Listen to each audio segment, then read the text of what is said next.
The smell of roasted coffee beans lingered in the air as the rain painted long streaks on the wide glass windows of a small cafe in Williamsburg. Brooklyn, Adrian Cole sat at a corner table, his laptop open, untouched coffee cooling beside him. The rhythmic tapping of rain was the only thing that felt alive in the quiet afternoon. His phone buzzed for the 6th time in 10 minutes, a message from his mother. "Don't forget to bring your girlfriend to Grandma's birthday, Adrian. She'll be heartbroken again if you come alone." He exhaled, tired, staring blankly at the screen. A girlfriend? A family performance? A life full of expectations and perfectly polished lies. He could buy companies, silence investors, but he couldn't buy the warmth he saw in other people's eyes. Across the room, laughter broke through his thoughts. A young woman in a faded green apron was helping an elderly man find his wallet. "No rush, Mr. Hanley," she said softly, her smile gentle but real. She kneeled to look under the counter, found the wallet, and handed it back. The old man chuckled, eyes misty. "You're a good girl, Lena," she shrugged. "Just doing my job, sir." Adrian found himself watching her longer than he should. There was something about her. Unguarded kindness, the sort that couldn't be rehearsed or purchased. The cafe door chimed as she turned toward the counter, brushing a loose strand of hair behind her ear. Adrian suddenly stood, walking toward her before he could second-guess himself. When she looked up, their eyes met. His, sharp and cold like steel. Hers, curious, laced with the softness of someone who still believed in people. He placed 5 crisp $100 bills on the counter. "I need a favor," he said. His voice was calm, deliberate, the voice of a man used to being obeyed. Lena blinked. "Excuse me?" "I need you to pretend to be my girlfriend." "Just for a day." "Tomorrow night." She froze. "You're joking?" Adrian didn't smile. "I'm not." "I'll pay you $500. Her brows furrowed. "You don't even know me." "I don't have to," he replied. "You just need to be kind, polite, and convincing." Lena stared at the money, then back at him. "This is insane," she whispered. "Probably," he said quietly. "But I have a grandmother who believes I'm happy, and I can't bring myself to disappoint her again." Something in his tone softened her resistance, a crack in the armor of a man too controlled for his own good. She hesitated, biting her lip. "Fine," she said finally. "But I'm not pretending to be anyone else. I'll be me, Lena Brooks." "That's the deal." Adrian nodded once. "Deal." He extended a hand. She looked at it, then shook it, her fingers small and warm against his. It was supposed to be a transaction, a brief crossing of paths. Yet, as the rain outside slowed to a hush, Adrian couldn't shake the strange certainty that he'd just made the most important deal of his life. As he left the cafe, Lena called after him, half teasing, half nervous. "So, Mr. Stranger, what do I wear to meet your family?" He turned, rain glinting on his dark coat, and for the first time in months, a ghost of a smile touched his lips. "Whatever makes you feel like yourself," he said. And with that, the door swung shut behind him, leaving her staring at the bills, wondering why her heart was beating faster than her mind could reason. The next evening arrived wrapped in the soft glow of city lights and the hum of traffic echoing through Brooklyn streets. Lena stood in front of the small mirror in her apartment, staring at 2 boxes that had been delivered earlier that afternoon. Both bore the sleek, minimalist logo of Cole Enterprises. Inside one box was a floor-length satin gown the color of midnight, its fabric heavy with the kind of elegance that announced wealth before words did. The other, a silver dress that glittered under every movement, looked like something from a gala magazine cover, and then folded neatly beneath the second dress, she found a small card. "Wear whichever makes you comfortable." "I see," she smiled faintly, tracing the handwriting with her thumb. "Comfortable?" Instead, she opened her own closet and pulled out a simple, cream-colored dress she had bought on clearance last Christmas. It wasn't designer. It wasn't meant to impress. But it was her. When Adrian's car arrived, a black Tesla, gliding silently to a stop outside her building, she felt her stomach tighten. The door opened, and he stepped out, dressed in a tailored charcoal suit, his tie perfectly knotted. For a second, his composure cracked. His eyes swept over her. The soft dress, the messy bun, the way she clutched a worn leather purse instead of a clutch. She wasn't what he'd expected. She was real. "You didn't wear either dress," he said, his tone more surprised than disapproving. Lena lifted an eyebrow. "You said I should wear what makes me comfortable." He paused, a corner of his mouth twitching. "I did say that. Then you can't be mad when I follow directions," she teased lightly, walking past him toward the car. Inside, the quiet hum of the engine filled the space as they crossed the bridge into Manhattan. The skyline shimmered like a constellation of glass and steel. Lena looked out the window, her reflection merging with the lights. "So," she said finally, breaking the silence, "what exactly am I walking into?" Adrian exhaled through his nose, gaze fixed ahead. "My grandmother's 75th birthday. She's the heart of the family. Everyone else just orbits around her." "Sounds intimidating," he gave a dry chuckle. "That's one word for it." She tilted her head. "And what am I supposed to be? Some Wall Street girlfriend? A venture capitalist prodigy? Maybe a philanthropist with a tragic backstory?" Adrian turned to her, caught off guard by the mischief in her eyes. "I haven't thought that far," he admitted. Lena grinned. "That's reassuring." After a beat, he said quietly, "Maybe I'll just tell them the truth." "The truth?" she asked, curious. He looked at her, the faint city glow catching the edge of his jawline. "That you're the first person who made me smile without trying." For a moment, neither of them spoke. The weight of the words settled softly between them, heavier than the hum of the tires on the asphalt. Lena turned back to the window, a small smile curling at the edge of her lips. "Careful, Mr. Cole. If you keep saying things like that, people might think this isn't an act." He didn't reply. He just watched her reflection, thinking maybe it wasn't an act. Not anymore. As the car turned onto the elegant, tree-lined streets of the Upper East Side, the city transformed around them. Brownstones gave way to marble facades, iron gates, and the quiet opulence of old money. The mansion came into view. 3 stories of glass and stone bathed in golden light. Music drifted faintly from inside, laughter spilling through the open doors. Lena exhaled, smoothing her dress nervously. "Any last-minute instructions before we step into your world?" Adrian looked at her, his voice calm but sincere. "Just be yourself."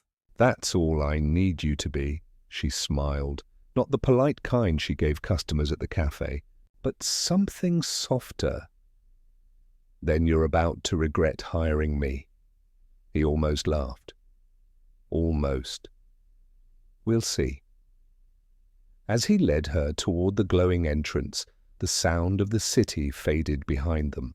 The marble steps gleamed under the chandeliers spilling from the open doors, and somewhere deep in Adrian's chest, something unfamiliar stirred.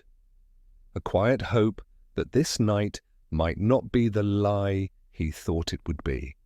The chandelier in the Cole mansion glittered like frozen fire, scattering shards of light across marble floors and champagne glasses. The air was thick with perfume, laughter, and the quiet hum of wealth. The kind of soundless arrogance that came from generations of people who never had to hurry for anything. As Adrian and Lena stepped inside, a dozen heads turned. Conversations paused. Eyes moved from his perfectly tailored suit to her cream-colored dress that looked almost out of place amid the gowns dripping in jewels. For a brief moment, Lena's hand twitched at her side. She wasn't nervous, not exactly, but she could feel the invisible wall between her and everyone else, made of old money and newer judgments. Then she felt a light touch on her wrist. Adrian leaned slightly closer and murmured, "Ignore them." She glanced up, surprised. His voice was soft, meant only for her. And somehow it steadied her. A woman with diamond earrings sharp enough to cut glass appeared. Vivian Cole, Adrian's mother. Her smile was polished to perfection, but her eyes flickered with something colder. "Adrian," she greeted, brushing a kiss on her son's cheek before turning to Lena. "And this must be—" "Lena," Adrian interrupted smoothly. "She's with me." Vivian's gaze swept over Lena's modest dress, pausing at the scuffed heels. "How refreshing," Lena smiled politely. "It's nice to meet you, Mrs. Cole. You have a beautiful home. Thank you." "It's been in the family since 1892, Vivian replied. "The subtext clear, long before your kind ever stepped inside." Before Lena could respond, a soft voice interrupted. "Adrian!" An elderly woman in a wheelchair turned from the piano, her silver hair pinned in delicate curls. Her eyes brightened the moment she saw him. "Grandma," he said warmly, kneeling beside her. "Happy birthday. Ba Eleanor Cole Nam Te An Roy Nin Sang Lena. And who is this lovely young lady?" "This is Lena Brooks," Adrian said, his tone gentler than anyone had heard in years. "She's someone special?" Eleanor's smile deepened. "Well, if she's special to you, that's all I need to know." She reached out a frail hand.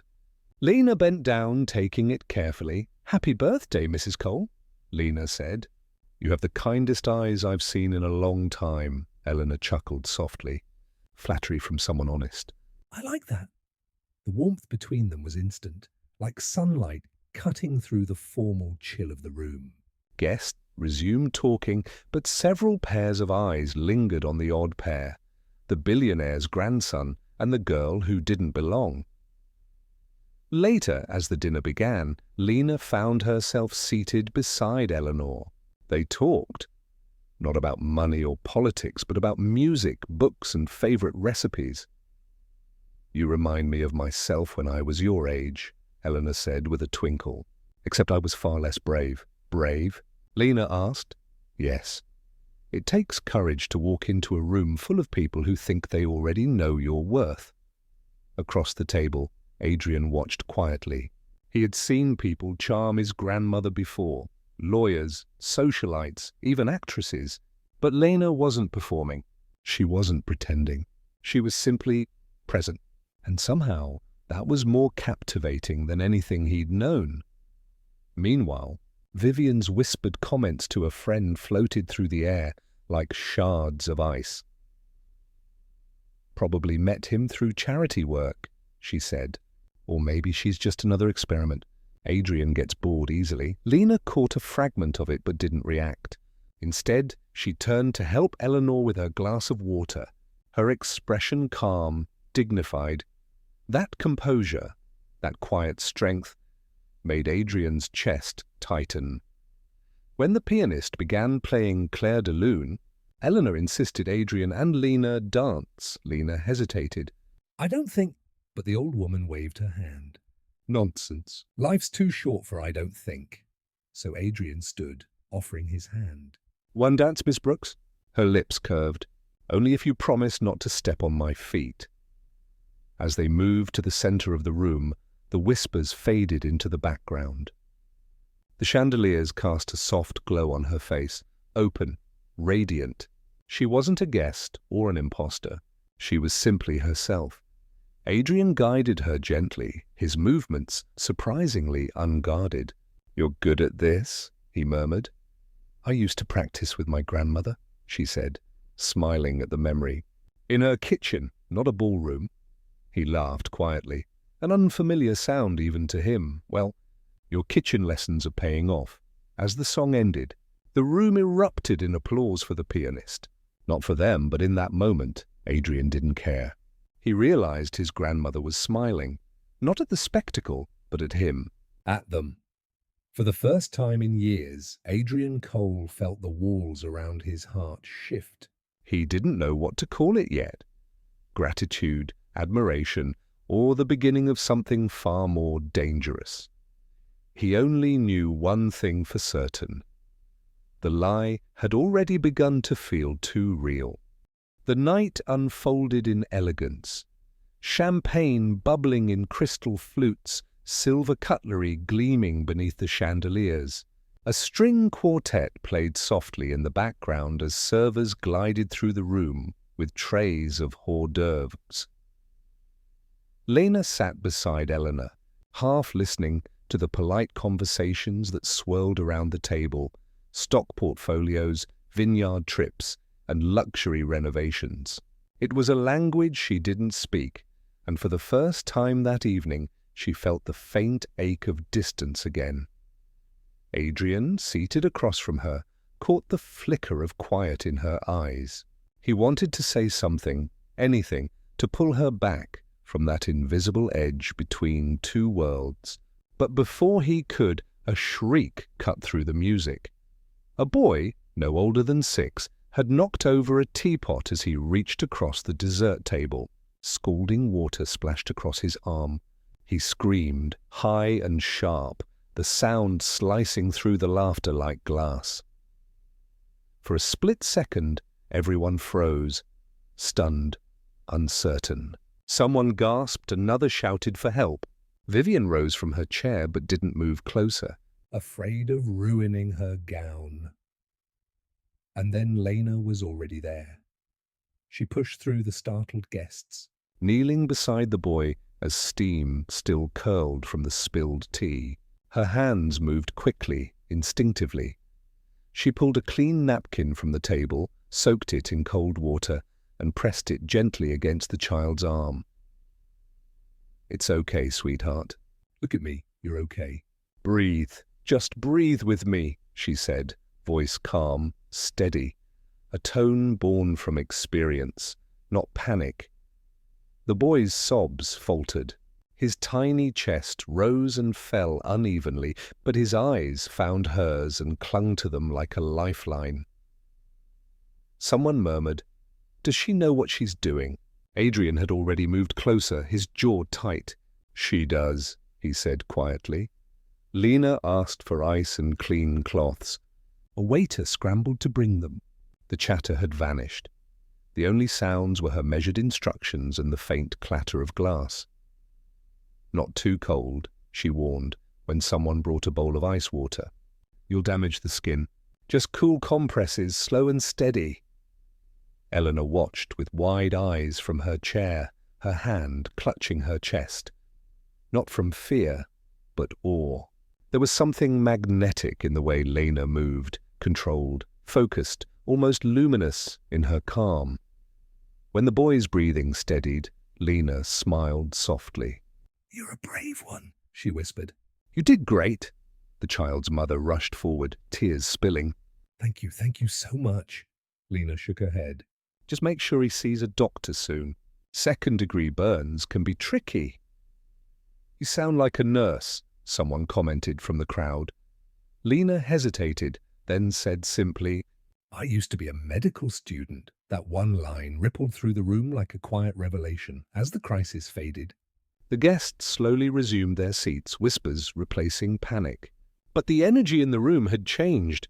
The music restarted, though softer now, humbler somehow, as if the walls themselves had absorbed what had just happened. Eleanor motioned for Lena to come closer. When she did, the old woman took her hand in both of hers. "My dear," she said with a tremor in her voice, "you have the hands of someone who saves, not just serves." "Thank you," Lena smiled, embarrassed. "It was nothing, really." Eleanor shook her head. "No, child. That was everything." Across the table, Adrian stood silently watching her. His chest felt strangely tight. Pride, admiration, something deeper he couldn't yet name. The image of her kneeling on the marble floor, calm in the chaos, wouldn't leave him. He had spent his life surrounded by people who pretended to care. Business partners who smiled for cameras, investors who praised him only when he won. But Lena, she didn't care who was watching. She acted because it was right. As the evening wound down, Adrian found himself looking at her again and again. When she laughed at something Eleanor said, his lips curved without permission. When she tucked a loose strand of hair behind her ear, he caught himself wondering what else she'd done in life that no one had seen. The final toast came, and as crystal glasses clinked, Adrian didn't raise his. He couldn't, he was too busy. Realizing that this woman, this stranger he'd met in a cafe, just turned his carefully staged evening into something profoundly real, and for a man who'd spent years hiding behind success, that truth was both exhilarating and terrifying. The party had thinned into the quiet hum of lingering guests and half-empty glasses. The chandeliers still glowed, but the light felt softer now, tired, almost melancholy. Outside, the city was already slipping into rain. The storm that had threatened all evening had finally arrived, its rhythm tapping gently against the tall glass windows of the Cole mansion. Lena stood in the grand hallway, her coat folded over her arm, waiting for the valet to bring her things. She felt the exhaustion settle in her bones, not from the evening itself, but from the effort of existing in a world that had never been built for her. Adrian appeared behind her, his tie loosened, his expression unreadable. "You're leaving already?" She turned, startled. "The car you sent for me isn't coming back, is it?" He shook his head. "I'll drive you," she hesitated. "You've had too much to drink." "Then I'll have someone else take you." Lena smiled faintly. "It's fine." "The subway still runs," he frowned. "The subway? At midnight? In this weather?" Her eyes softened. "I've been on worse rides, Adrian." The use of his name caught him off guard. Soft, unguarded, almost tender. It lingered in the air between them. "Wait," he said finally. "Before you go," he reached into his pocket and pulled out the envelope, the same $500, still folded neatly. "You forgot this." Lena looked at it for a long moment, then shook her head. "No, I didn't," he exhaled, frustrated. "You earned it. You did everything I asked and more." Her voice was steady, but there was something fragile beneath it. "I didn't do it for the money." "Then why?" She met his gaze. A deep, steady look that cut through the polished calm he'd worn all night. "'Cause your grandmother looked at me like I mattered. And because for a few hours I almost believed it too." His throat tightened. "Lena," she stepped closer, pressing the envelope back into his hand. "Keep it." "Maybe one day you'll spend it on something real." The words landed softly, but they burned. He watched her slip on her coat, every movement graceful, deliberate, the poise of someone who had learned to leave before she was asked to. As she turned to go, Adrian said quietly, "You were incredible tonight." She smiled, but it didn't reach her eyes. That's the thing about pretending. Sometimes it feels real. Until it ends. The front doors opened and the night air rushed in, cool and sharp, carrying the smell of wet pavement and lilies from the garden.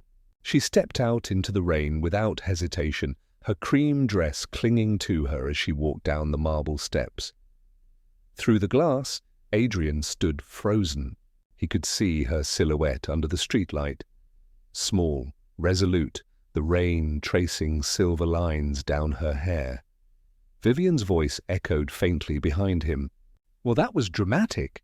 "I told you she wasn't the type to last." He didn't turn. "No," he said quietly. "She's not." There was something final in his tone that silenced her. The butler approached softly. "Sir, should I call for your car?" Adrian shook his head, eyes still on the window. "No, just..." "Leave the lights on."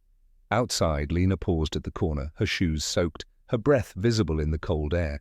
She looked back once, just long enough to see him standing there, motionless behind the glass, a dark figure surrounded by gold light.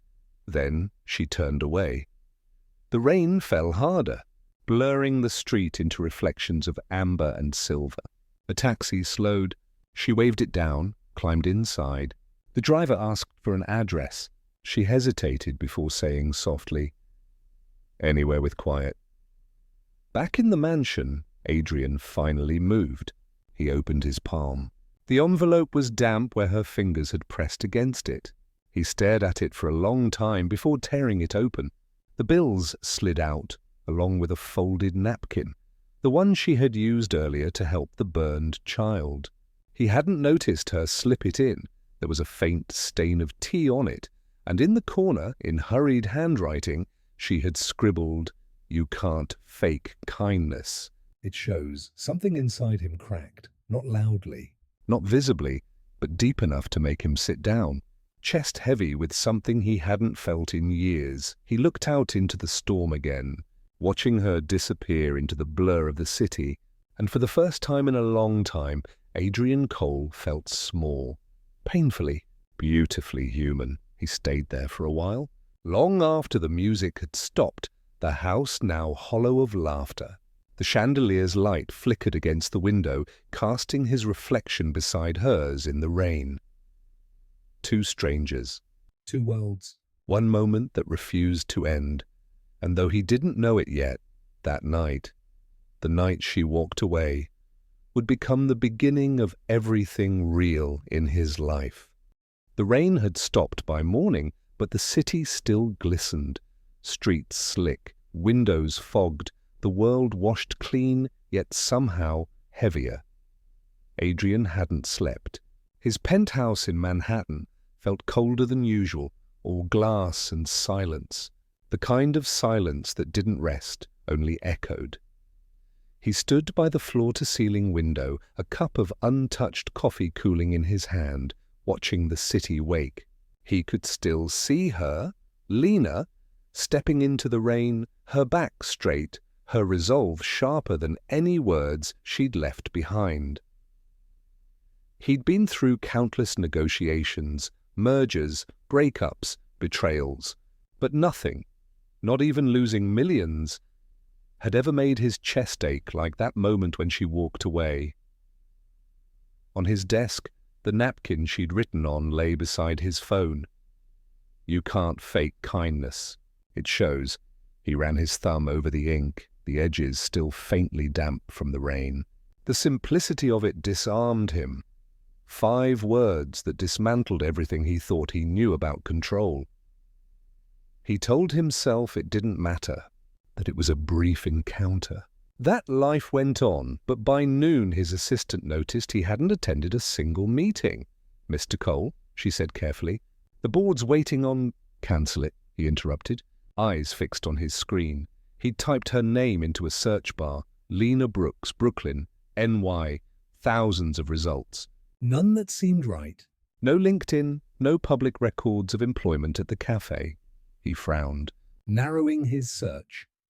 Lena Brooks, medical. Lena Brooks, volunteer. Lena Brooks, hospital. One line caught his attention. Former Columbia University medical student. Volunteer at Maple Haven Care Center, Queens. He clicked. The photo was small grainy, taken at some charity event. But it was her. The same soft eyes, the same kind of smile that looked like it wasn't meant for cameras but for people. For a long time, he just stared. Then, without thinking, he grabbed his coat. The drive to Queens was long, and the further he went, the less the world looked like his own.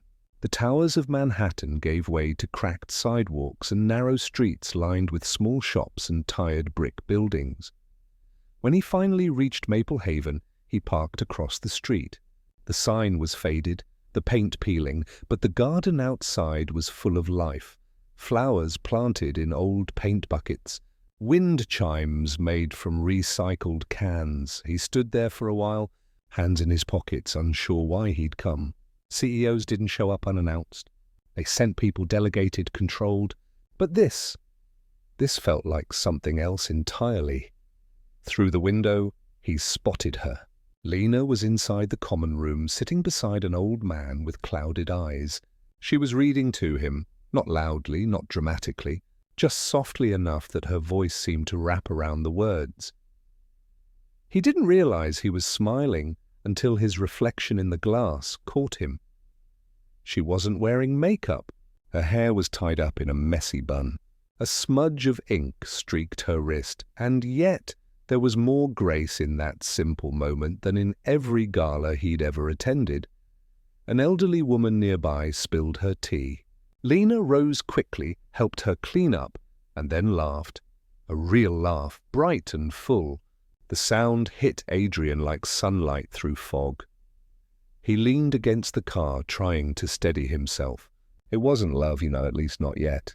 It was something quieter, more dangerous, recognition. He saw in her the kind of goodness that demanded nothing and gave everything, and for the first time in years, he wanted to be worthy of it. Later that evening, back in his apartment, Adrian called one of his contacts at Columbia University. Yes, she was a student here, the registrar confirmed. Top of her class. Dropped out 3 years ago. Said it was a family emergency. He leaned back in his chair. Do you know what kind? A pause. Her grandmother. Early onset Alzheimer's. She cared for her full time until the woman passed last year. The call ended, but the weight of those words stayed. He opened his laptop again, scrolling through his company's charity database, Maple Haven Care Center, a name he'd seen before. His company had once considered donating to their senior care program, but withdrew when the board deemed it non-strategic. He stared at the screen for a long time, jaw tightening. All that money, all that power. And yet, here was a woman doing more with a single act of kindness than he'd done with entire budgets. As the night deepened, the city lights reflected in the glass behind him, a mirror of two worlds colliding, his built on ambition, hers on compassion. He thought of her words again. Maybe one day you'll spend it on something real. He finally understood. It wasn't the money she'd rejected, it was the emptiness behind it, and for the first time, Adrian Cole, the man who had everything, realized he didn't know what real even meant. The next morning, Adrian woke before dawn, a rare thing for a man whose life revolved around schedules, meetings, and alarms. He didn't bother with coffee this time. His mind was clear, restless. By the time the sun began to climb over the skyline, he was already on the road back to Queens. The city looked different in early light. Softer, stripped of its arrogance. Garbage trucks rumbled down narrow streets, bakeries opened shutters, and stray cats darted between alleys. For once, he wasn't looking at Manhattan from above. He was inside it, moving through the quiet parts that most people like him never bothered to see. When he arrived at Maple Haven Care Center, the building looked even smaller than it had yesterday. A faded mural of sunflowers covered one wall, chipped and sun-worn, yet hopeful. He parked across the street, slipped on a cap, and walked through the front gate. No one recognized him. He looked ordinary, which for Adrian Cole was almost liberating. The moment he stepped inside, he heard laughter. Not polite laughter. Real, wholehearted laughter. Down the hallway, in a sunlit room, Lena stood surrounded by a group of elderly residents. They were doing chair exercises, simple stretches set to the tune of Fly Me to the Moon playing from an old speaker. Arms up, she called cheerfully. Half the room obeyed. The other half just clapped along out of rhythm, grinning. Lena laughed, clapping with them. Perfect, see? Who needs a gym when you have this kind of energy? Adrian stopped at the doorway, watching. There was nothing extraordinary about what she was doing. No grand gesture, no heroic act. But the way she moved, the way the people around her lit up just because she was there, it was extraordinary. He remembered boardrooms full of applause when he announced a merger, but none of those cheers ever sounded this honest. When the session ended, Lena went around the room checking on everyone. She adjusted someone's blanket, fixed a fallen hearing aid, poured tea. She didn't rush. She looked each person in the eye, spoke their name like it mattered. One of the residents, a petite woman with snow-white hair, tugged at Lena's sleeve. "Did your grandmother ever do these silly exercises with you?" Lena smiled, her voice soft. No, she forgot how. "But I still talk to her sometimes. In my head, when I need courage." The old woman squeezed her hand. Then she must be very proud. Adrian felt something tighten in his throat. He'd spent years surrounded by brilliance, engineers, investors, people who could calculate risk with ruthless precision. But this was a different kind of intelligence, the kind that understood what hearts needed more than what charts could measure. He stayed there for nearly an hour, unnoticed, watching her move between patients like a quiet current of warmth in a cold room. At one point, she tripped over a mop handle and laughed at herself before anyone else could. The residents chuckled and she bowed dramatically. "See? Free comedy show included." The light caught her hair when she stood near the window, that same shade of gold that had shimmered under the chandeliers at his grandmother's party. Only now it looked honest, unfiltered. She didn't need diamonds or dresses to shine. She just did.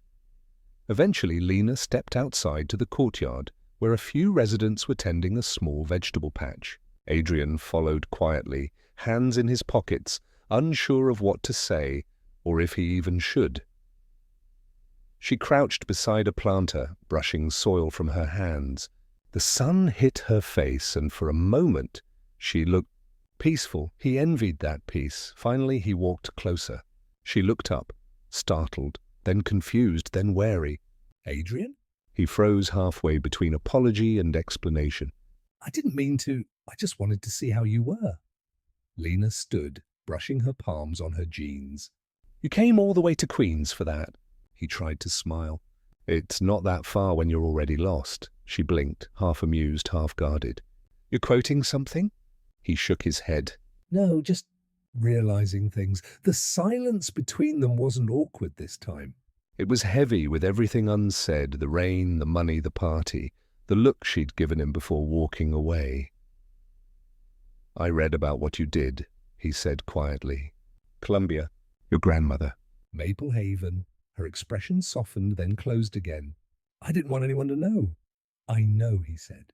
"That's what makes it matter." She hesitated. "Why are you really here, Adrian? To make yourself feel better?" To fix something? He looked down. "Maybe. Or maybe I just wanted to understand how someone can still be kind when the world keeps giving them reasons not to be." Lena studied him for a long moment, her eyes searching his face for lies. She didn't find any. Finally she sighed.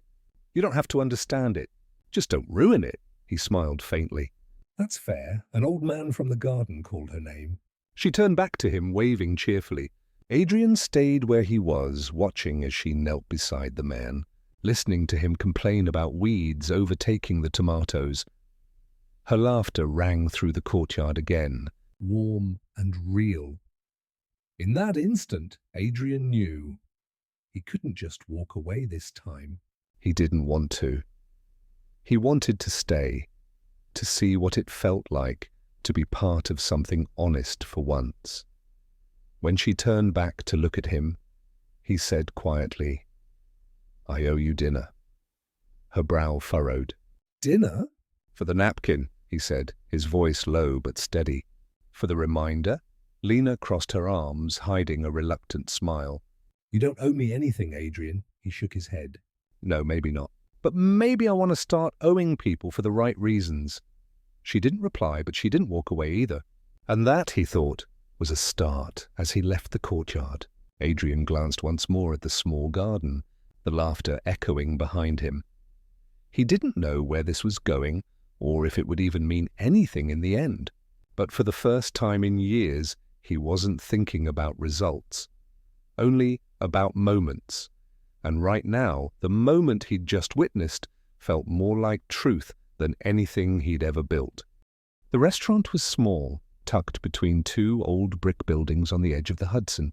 No valet, no velvet ropes, no cameras, just the smell of roasted garlic and sea salt drifting through the air. Lena hesitated at the door, her fingers playing with the strap of her bag. "You could have chosen somewhere fancier," she said lightly, trying to hide her nerves.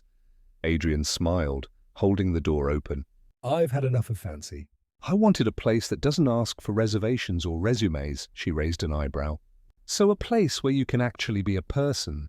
Something like that. They were seated by the window, overlooking the dark shimmer of the river. The city glowed faintly across the water. Distant, blurred, like a dream they'd both stepped out of. For a while, they didn't talk much. The waiter brought bread and wine. Lena traced the rim of her glass, watching the reflections dance across the tablecloth. Adrian finally spoke. Do you ever think about what you'd be doing if things had gone differently? If you'd stayed in med school? She looked up, her eyes thoughtful. Sometimes. I wanted to help people, not in the way hospitals define it, but in the quiet, ordinary ways. But when my grandmother got sick... There wasn't room for both dreams, he nodded slowly. You chose love over ambition, she smiled faintly. I chose reality. Ambition doesn't feed someone who can't remember their own name. Her words sank deep. Adrian stared at his wine, seeing his own reflection ripple in it. A man who'd built an empire, yet couldn't recall the last time he'd made someone's life better without signing a check. What about you? She asked suddenly. Do you ever think about doing something else? Something that doesn't involve quarterly profits? He chuckled quietly. Every day. But then the next meeting starts and it's gone. Sounds lonely. It is, he admitted. Success is a strange currency. You spend your piece to earn it. Lena studied him for a moment, then said softly, You sound like someone trying to buy back what he sold. He looked up, meeting her gaze. Maybe I am. There was no judgment in her eyes, only understanding. The kind that came from someone who had seen enough of the world to know that everyone breaks differently. Their food arrived, but neither of them reached for it. Conversation flowed instead, slow, unguarded. She told him about her grandmother, about the nights when she'd wake up to wandering footsteps and forgotten names. He told her about the weight of legacy, of being raised in a family where love was measured by accomplishments. At some point, she laughed, really laughed, and Adrian found himself smiling just to hear it. You know, she said between chuckles, I thought you were terrible when I first met you. Only thought? He teased. Oh, I was sure, she replied, mock serious. The suit, the money, the way you ordered people around like chess pieces. He leaned back. Guilty. And now? She tilted her head, pretending to consider. Now I think you're... Learning. Learning what? That not everything valuable comes with a price tag. Her words lingered like warmth in the cool air. Outside, the wind picked up, rattling the glass. Rain began to fall again. Softer this time, rhythmic, almost forgiving. Adrian took a deep breath. Lena, I know I started this wrong. I treated you like a transaction, and I hate that. You didn't owe me anything. Not that night, not ever. She looked down, her fingers brushing the rim of her plate. And yet you showed up anyway, twice. Because, he said quietly, you made me remember what being decent looks like. And I'm not ready to lose that again. Her lips parted slightly, caught between disbelief and something gentler. You don't need me to be decent, Adrian, he smiled. Maybe not. But you make me want to be. The silence after that was the kind that hummed with meaning. Not uncomfortable, but full. Then Lena's phone buzzed, once, twice, then again. She frowned, pulling it from her bag. The screen lit up with notifications. Dozens of them, flooding in faster than she could read. Her expression shifted. Adrian noticed instantly. What is it? Her voice trembled as she scrolled. Oh my God. Across the table he could see it, her name in bold letters, a headline spreading like wildfire across every social platform. CEO Adrian Cole's fake girlfriend exposed, cafe waitress paid $500 for one night appearance. Lena's face went pale. She looked up at him, betrayal flickering behind the shock. How did this get out? Adrian's jaw clenched. Someone from the party. Probably a guest. Maybe the press got wind of it. Got wind of it? She snapped, voice breaking. This isn't gossip, Adrian. They're calling me a liar, a gold digger. He reached across the table, but she pulled her hand away. You said no one would find out, she said, her tone shaking now. You said it was just between us. I'll fix it, he said immediately. I'll talk to PR, to the press. Her laughter was hollow. You can't fix this with statements. You don't get it. This is my life, not your company's reputation. The restaurant felt smaller suddenly, the soft light turning harsh. She stood, her chair scraping against the floor. I can't be part of your world, she said, tears gathering at the corners of her eyes. I thought you saw me. But maybe you just saw a story that made you feel better about yourself. Lena, she shook her head. Don't, please, just... Don't. And with that, she turned and walked out into the rain once more. The same rain that had brought them together now washing them apart. Adrian sat frozen, the taste of her name still on his tongue. His phone buzzed. Messages, alerts, news links. But he didn't look. All he could see was the empty chair across from him and the echo of her words that refused to fade. You don't need me to be decent, he realized now, and she was right. But he also knew that without her, he no longer wanted to be anything at all. Morning broke grey and unforgiving. The city's skyline was veiled in low clouds, the kind that made Manhattan look smaller, colder. By 7 o'clock, the story was everywhere. Every news outlet, every blog, every gossip channel had the same photo. Adrian Cole, billionaire heir, standing beside a waitress in a cream-coloured dress. The captions varied. The CEO's hired girlfriend, scandal at the Cole estate, love for rent. Inside the headquarters of Cole Enterprises, the tension was palpable. Screens in the lobby displayed business channels dissecting every angle. Employees avoided eye contact. The air smelled faintly of fear, the kind that came before a storm. Adrian entered through the side entrance, ignoring the flashes outside. His assistant, Mara, followed close behind, her face tight. The board's waiting. They want you in the main conference room. Now, he didn't reply. He simply walked. When he opened the glass doors, 12 people turned to face him. Men and women in immaculate suits, their expressions a mix of panic and disapproval. The CEO of Cole Enterprises had always been a fortress of composure. Today, he looked human, tired, and infinitely more dangerous. Adrian, began Mr. Lawrence, the CFO, we need to contain this immediately. The press is running with the narrative that you paid this woman for companionship.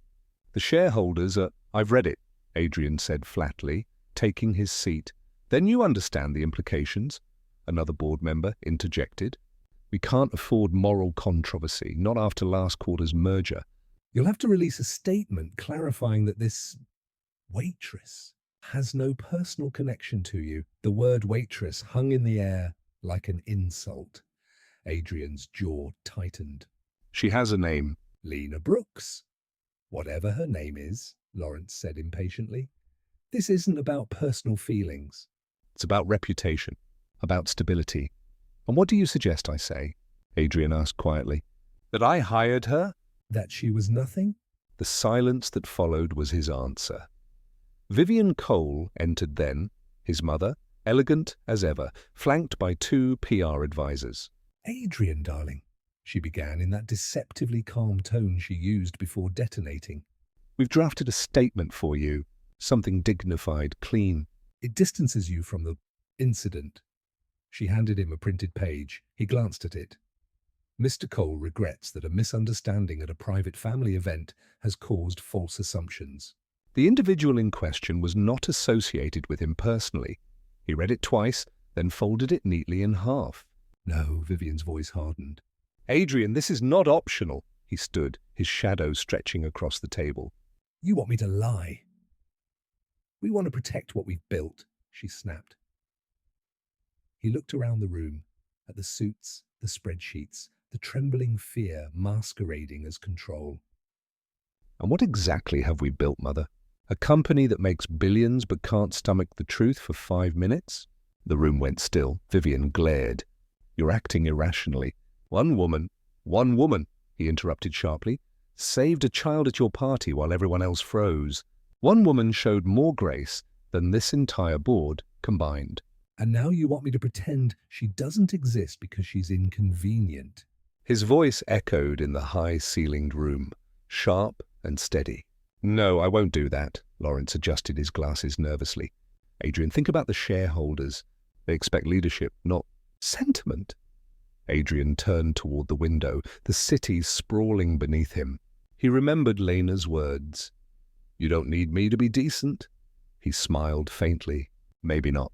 But decency, he realized, was the only kind of leadership worth having. He turned back. You all want a statement? He said. Fine, I'll give you one. He walked to the head of the table, pressed the intercom button connected to the press conference room downstairs. The green light blinked. Record this. He straightened his jacket, looked directly into the camera on the wall. My name is Adrian Cole, and yes, I brought a woman named Lena Brooks to my grandmother's birthday. She's not an actress, not a socialite, and not for hire. She's someone who reminded me, and my family, what kindness looks like. He paused. The board shifted uneasily. If that offends anyone, if it threatens shareholders or image, so be it. I'd rather lose the approval of men in suits than the respect of the woman who made my grandmother smile. He stepped back, hit the button to end the recording. There's your statement. Vivian's lips parted in disbelief. You've just humiliated this company. Adrian met her gaze. No, I've humanized it. And then he walked out, past the stunned board, past the cameras waiting in the lobby, past the reporters shouting questions. Outside, the rain had stopped. The city air was damp but lighter somehow. For the first time, he wasn't running from scandal. He was walking towards something true. As he crossed the street, his phone buzzed with messages, calls, headlines, all irrelevant. He didn't look. He only replayed her face in his mind, Lena's calm eyes, her quiet strength, the way she'd said, you can't fake kindness. He'd built his empire on control. On the illusion that everything could be managed. But maybe some things, the right things, weren't meant to be managed. They were meant to be felt, and somewhere in Queens, he hoped she was watching, seeing that for once, he had chosen the truth over the image, because this time, he wasn't saving her reputation, he was saving his own soul. The morning sun spilled like honey over the city skyline. In a quiet corner of Brooklyn, where abandoned lots once stood, a new building rose, glass walls gleaming with soft reflections of the trees planted around it. Above the entrance, the words Eleanor Foundation shone in brushed steel, understated and elegant. A crowd had gathered outside. Local families, children, reporters and elderly residents from nearby nursing homes filled the courtyard, their chatter blending with the hum of anticipation. There were no red carpets, no flashing spotlights, just sunlight, laughter, and the smell of fresh paint and coffee drifting from a food stall nearby. Lena stood near the entrance, dressed simply in a pale blue dress, her hair tied back in a loose braid. She wasn't wearing designer clothes or diamonds. Instead, a small silver bracelet glinted on her wrist, a gift from one of the seniors she'd cared for. She was organizing volunteers, guiding children, fixing name tags, effortlessly moving through the crowd with calm grace. When people greeted her, she smiled and said the same thing every time. Welcome home. Adrian watched her from a distance for a moment before stepping closer. He wore no tie, just a crisp white shirt with sleeves rolled up, and for once he looked at peace. You've been up since dawn again, he said softly as he joined her. Lena turned, her eyes bright with warmth. Someone had to make sure the coffee didn't taste like engine oil, he chuckled. Remind me never to argue with your standards. They stood side by side, watching the children chasing bubbles in the courtyard. In the crowd, an old woman in a wheelchair, Lena Cole, Adrian's grandmother, waved at them. A nurse stood beside her, smiling. "Your grandmother looks proud," Lena said quietly. Adrian followed her gaze. Eleanor's once sharp eyes were softer now, her memory fading more often than not. But when she looked at Lena, a spark of recognition always returned. "She doesn't always remember names," Adrian murmured. "But she remembers how people make her feel. She told me this place feels like sunlight." Lena smiled gently. "Then we did it right." Inside the main hall, the sound of soft piano music floated through the air. Walls were lined with photos. Children learning, volunteers planting gardens, elderly residents painting in bright colors. The atmosphere was alive, full of quiet joy. A small stage had been set up for the ceremony. A city official approached the microphone to introduce the founders, but Adrian shook his head politely. "This isn't about speeches," he said. "Let them see what this place is for." He gestured to the doors at the back, and they opened, revealing the garden. It wasn't grand, but it was beautiful. A stretch of green filled with blooming marigolds and small fruit trees. Wooden benches curved along the paths, and a fountain murmured softly at the center. Children ran barefoot in the grass, while the elderly residents laughed, feeding birds from their hands. Lena stepped forward to lead Eleanor out into the sunlight. The old woman's hand trembled slightly, but when she felt the warmth of the day, she whispered, "It smells like home." Tears welled in Lena's eyes. "Yes," she said, her voice barely above a breath. "It is home." Adrian joined them, placing his hand on his grandmother's shoulder. For a long moment they stood together, 3 generations bound not by blood or money, but by compassion. The press cameras clicked in the distance, but Adrian ignored them. He wasn't performing anymore. This wasn't about image. It was about truth. When a young reporter asked, "Mr. Cole, why name it after your grandmother?" Adrian paused, glancing at the engraved sign on the wall. "She taught me that kindness doesn't have to be loud," he said. "Sometimes it just has to be steady, like sunlight that never stops showing up." The reporter nodded, moved. Later, as the ceremony ended, Lena handed Eleanor a small pair of scissors wrapped in a white ribbon. "Would you like to do the honors?" she asked. Eleanor laughed softly. "You think these old hands can still cut straight?" "They've done harder things," Adrian said, his voice tender. Together they cut the ribbon. Applause erupted around them, gentle but genuine, the kind that came from people who believed in what they'd witnessed. Children swarmed Lena with handmade cards. "Thank you for the garden. We love this place." And she knelt down, hugging each of them. One boy slipped a note into her pocket that said, "You make people kind again." When she stood up, Adrian was there, watching her with a look that said everything he didn't need to. He whispered, almost to himself, "This is what the world should feel like." Lena smiled. "It can. We just have to keep showing up." As the afternoon sunlight deepened to gold, the courtyard filled with laughter, music, and the scent of oranges from a tree near the fountain. And for the first time in years, Adrian Cole, the man who once measured his worth in numbers and headlines, realized he didn't miss the boardrooms or the cameras.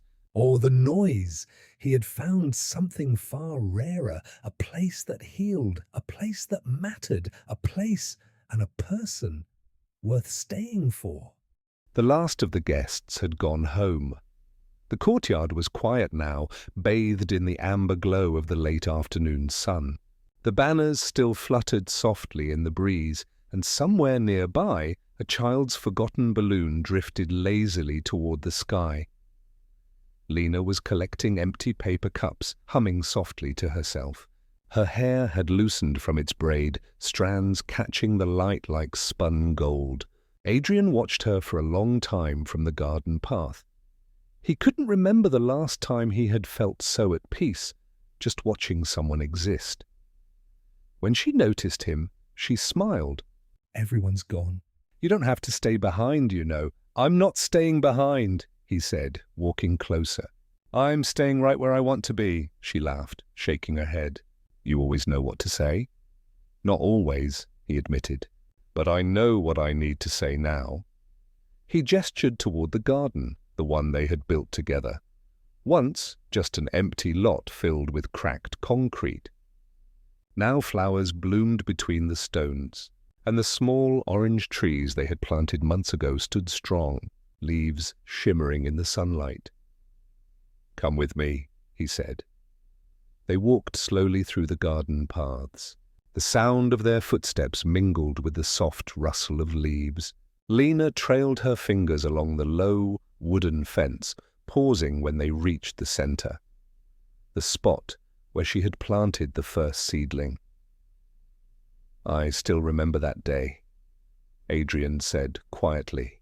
You had dirt all over your face and refused to let anyone else plant it, Lena chuckled.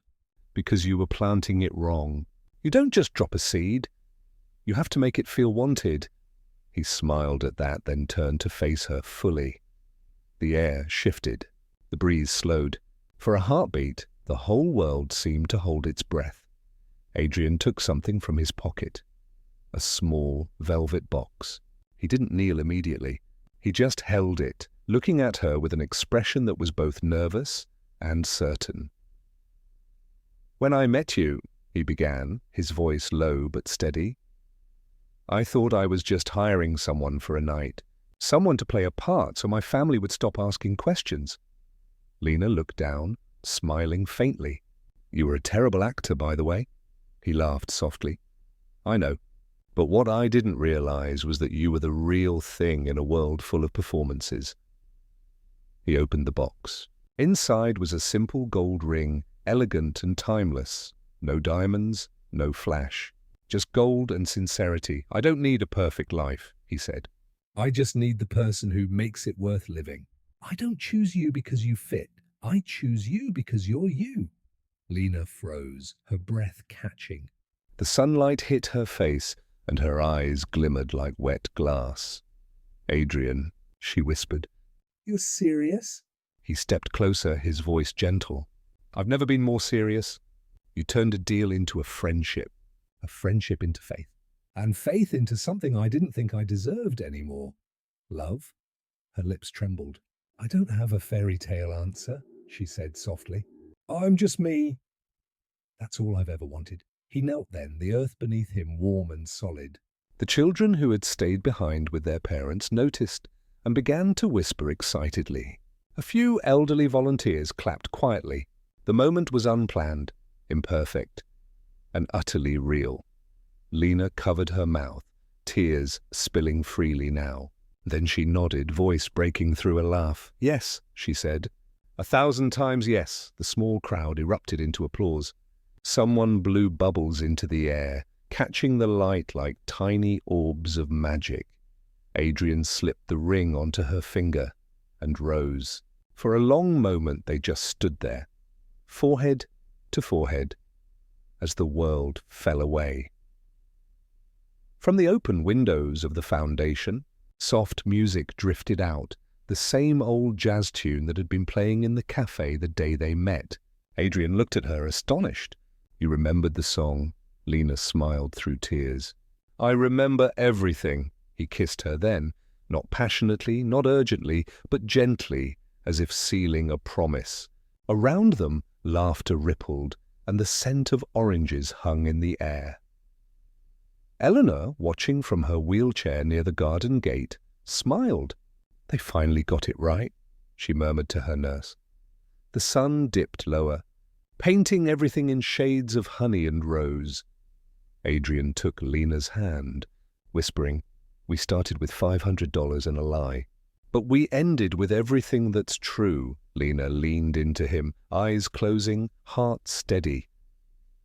Then let's keep it that way, she said. No more pretending, he nodded.